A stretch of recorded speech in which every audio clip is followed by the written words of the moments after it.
तंत्र सूत्र विधि 5 भ्रुकुटियों के बीच अवधान को स्थिर कर विचार को मन के सामने करो। फिर सहस्त्रार्थक रूप को श्वास तत्व से प्राण से भरने दो, वहां वह प्रकाश की तरह बरसेगा। यह विधि पाइथागोरस को दी गई थी।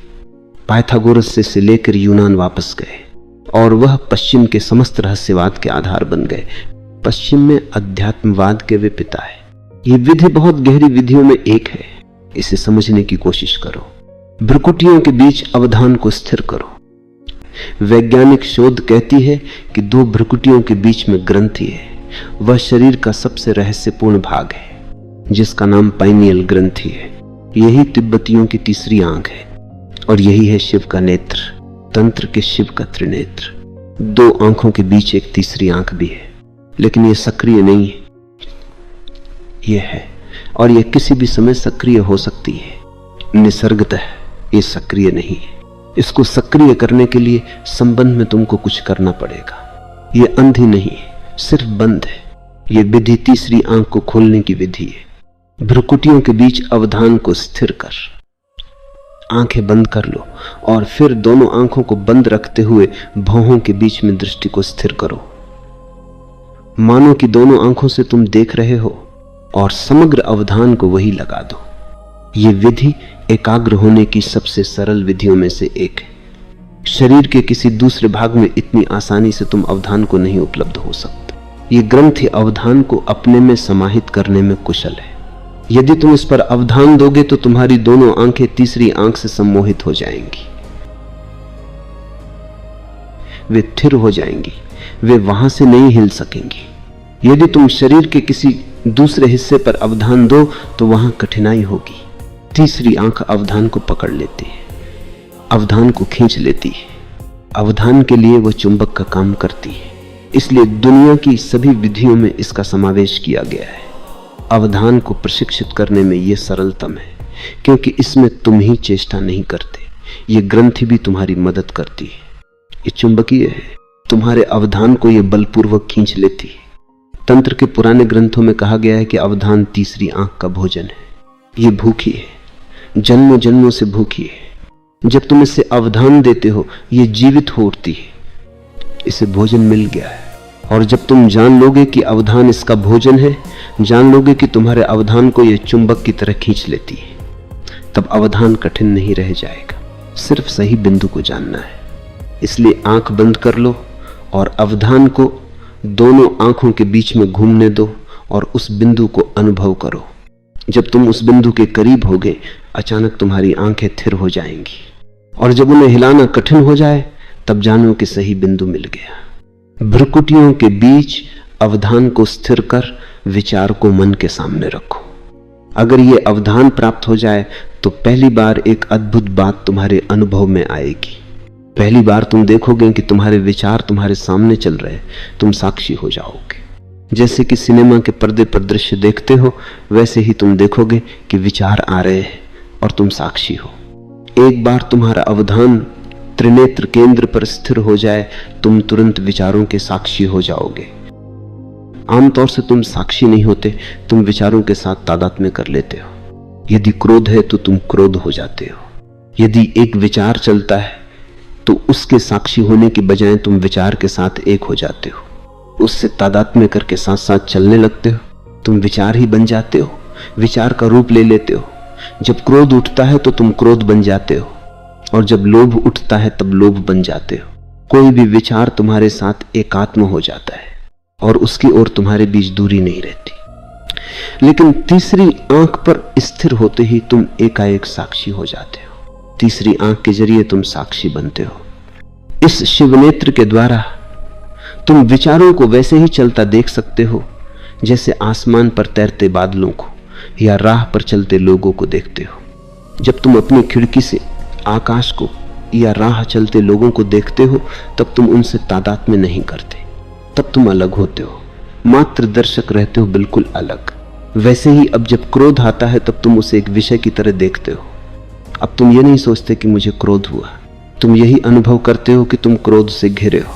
क्रोध की एक बदली तुम्हारे चारों ओर घिर गई और जब तुम खुद क्रोध नहीं रहे तब क्रोध नापुंसक हो जाता है। तब वह तुमको नहीं प्रभावित कर सकता, तब तुम अस्पर्शित रह जाते हो, क्रोध आता है और चला जाता है और तुम अपने में केंद्रित रहते हो। ये पांचवी विधि साक्षित्व को प्राप्त करने की विधि है। भ्रुकुटियों के बीच अवधान को स्थिर कर विचार को मन के सामने करो। अब अपने विचारों को देखो, विचारों का साक्षात्कार करो, फिर सहस्त्रार्थक रूप को श्वास तत्व से, प्राण से भरने दो। वहां वह प्रकाश की तरह बरसेगा। जब अवधान भ्रुकुटियों के बीच शिवनेत्र के केंद्र पर स्थिर होता है तब दो चीजें घटित होती है और यही चीज दो ढंगों से हो सकती है। एक, तुम साक्षी हो जाओ तो तुम तीसरी आंख पर स्थिर हो जाते हो। साक्षी हो जाओ, जो भी हो रहा हो उसके साक्षी हो जाओ। तुम बीमार हो, शरीर में पीड़ा है, तुमको दुख और संताप है, जो भी हो तुम उसके साक्षी रहो। जो भी हो उससे तादात्म्य न करो, बस साक्षी रहो दर्शक भर। और यदि साक्षित्व संभव हो जाए तो तुम तीसरे नेत्र पर स्थिर हो जाओगे। इससे उलटा भी हो सकता है। यदि तुम तीसरी आंख पर स्थिर हो जाओ तो साक्षी हो जाओगे। ये दोनों एक ही बात है। इसलिए पहली बात है, तीसरी आंख पर केंद्रित होते ही साक्षी आत्मा का उदय होगा। अब तुम अपने विचारों का सामना कर सकते हो। और दूसरी बात है, अब तुम श्वास प्रश्वास की सूक्ष्म और कोमल तरंगों को भी अनुभव कर सकते हो। अब तुम श्वसन के रूप को ही नहीं, उसके तत्व को, सार को, प्राण को भी समझ सकते हो। पहले तो यह समझने की कोशिश करें कि रूप और श्वास तत्व का क्या अर्थ है। जब तुम श्वास लेते हो तब सिर्फ वायु की ही श्वास नहीं लेते। वैज्ञानिक तो यही कहते हैं कि तुम वायु की ही श्वास लेते हो, जिसमें ऑक्सीजन, हाइड्रोजन तथा अन्य तत्व रहते हैं। वे कहते हैं कि तुम वायु की श्वास लेते हो। लेकिन तंत्र कहता है कि हवा तो मात्र वाहन है, असली चीज नहीं। असल में तुम प्राण की श्वास लेते हो। हवा तो माध्यम भर है, प्राण उसका सत्व है, सार है। तुम न सिर्फ हवा की बल्कि प्राण की श्वास लेते हो। आधुनिक विज्ञान अभी नहीं जान सका है कि प्राण जैसी कोई वस्तु भी है, लेकिन कुछ शोधकर्ताओं ने कुछ रहस्यमयी चीज का अनुभव किया है। श्वास में सिर्फ हवा हम नहीं लेते, वह बहुत से आधुनिक शोधकर्ताओं ने अनुभव किया है।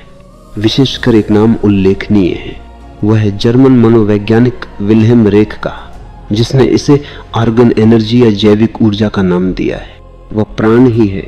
वह कहता है कि जब आप श्वास लेते हैं तब हवा तो मात्र आधार है, पात्र है, जिसके भीतर एक रहस्यपूर्ण तत्व है, जिसे आर्गन या प्राण या एलन वाइटल कह सकते हैं।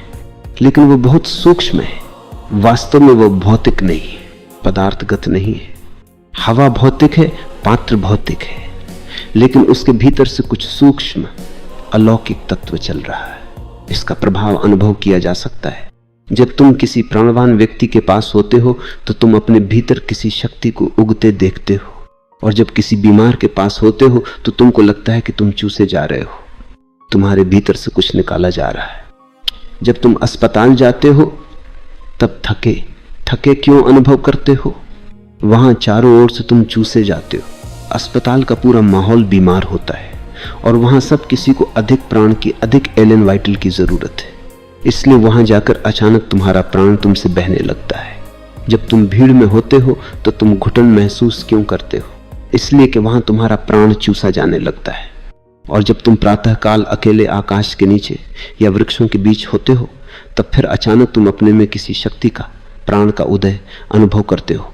प्रत्येक का एक खास स्पेस की जरूरत है, और जब वो स्पेस नहीं मिलता है तो तुमको घुटन महसूस होती है। विल्हेम रेख ने कई प्रयोग किए, लेकिन उससे पागल समझा गया। विज्ञान के भी अपने अंधविश्वास है, और विज्ञान बहुत रूढ़िवादी होता है। विज्ञान अभी भी नहीं समझता है कि हवा से बढ़कर कुछ है, वो प्राण है। लेकिन भारत सदियों से उस पर प्रयोग कर रहा है। तुमने सुना होगा, शायद देखा भी हो, कि कोई व्यक्ति कई दिनों के लिए भूमिगत समाधि में प्रवेश कर गया, जहां हवा का कोई प्रवेश नहीं था।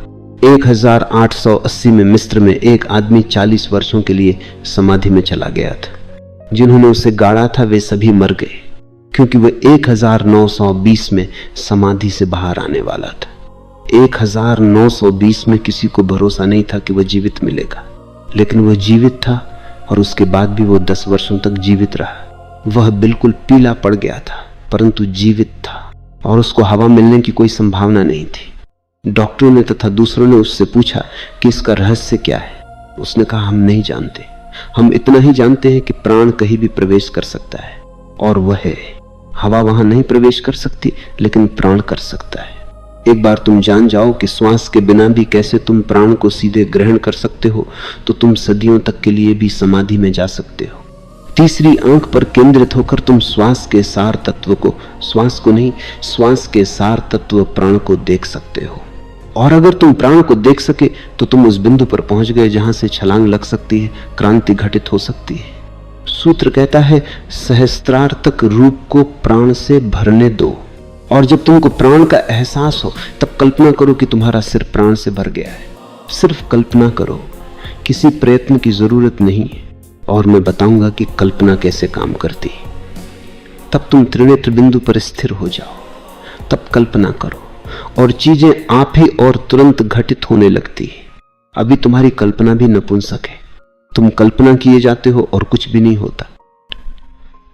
लेकिन कभी कभी अनजाने साधारण जिंदगी में भी चीजें घटित होती है। तुम अपने मित्र की सोच रहे हो और अचानक दरवाजे पर दस्तक होती है। तुम कहते हो कि संयोगिक था कि मित्र आ गया। कभी तुम्हारी कल्पना संयोग की तरह भी काम करती है। लेकिन जब भी ऐसा हो तो याद रखने की चेष्टा करो और पूरी चीज का विश्लेषण करो।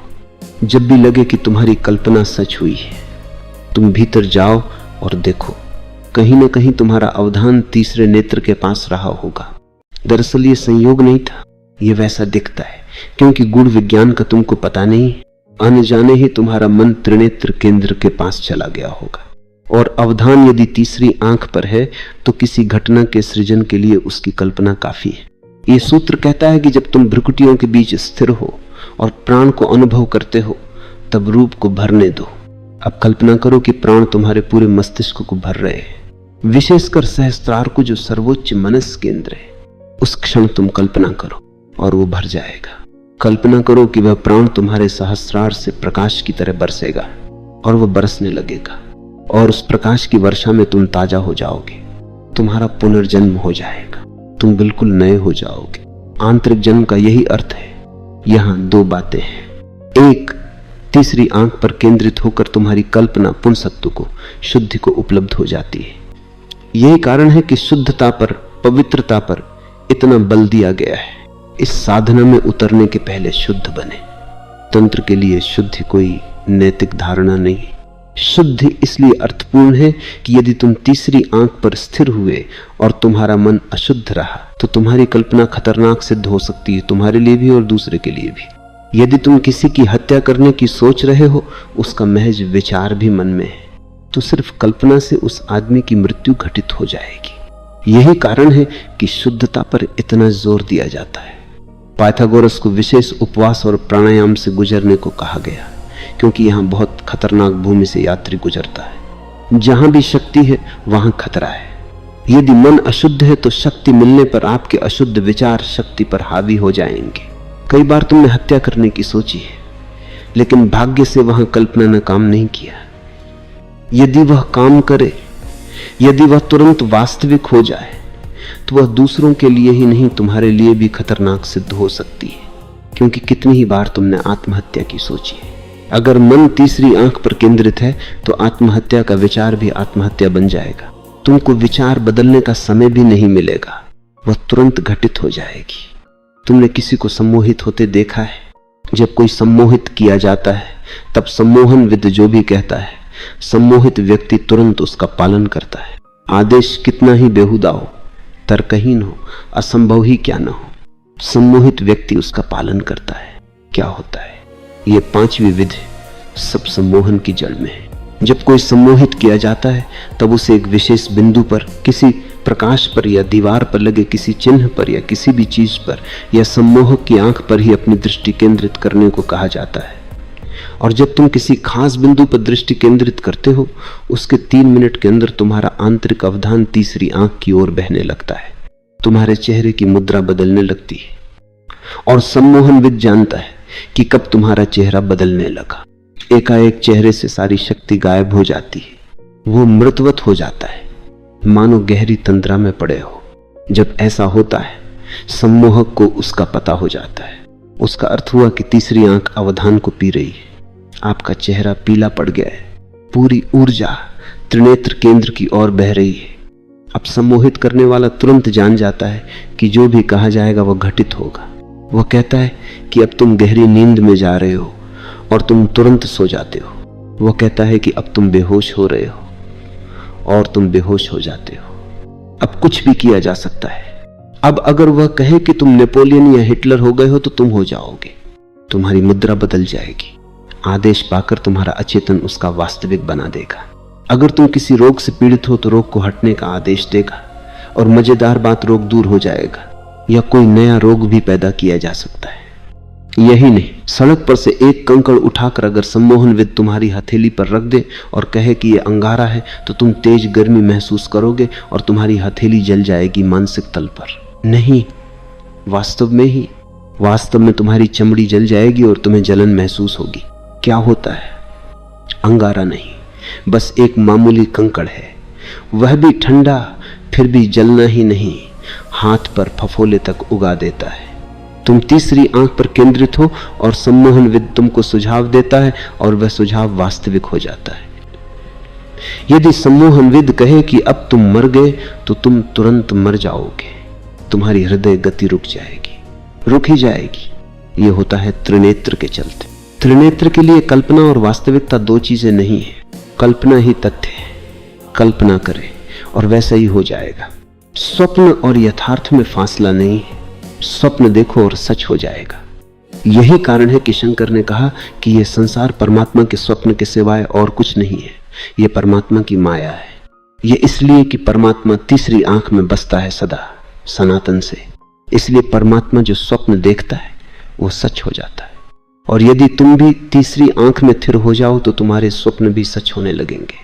सारिपुत्र बुद्ध के पास आया, उसने गहरा ध्यान किया, तब बहुत चीजें घटित होने लगी। बहुत तरह के दृश्य उसे दिखाई देने लगे।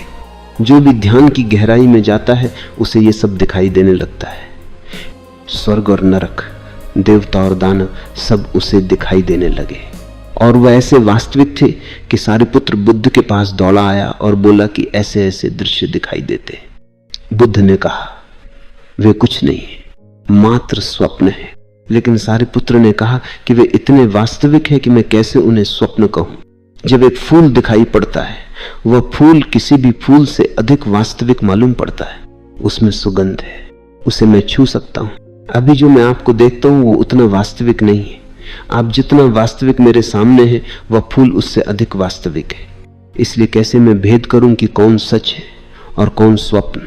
बुद्ध ने कहा अब चूंकि तुम तीसरी आंख में केंद्रित हो इसलिए स्वप्न और यथार्थ एक हो गए।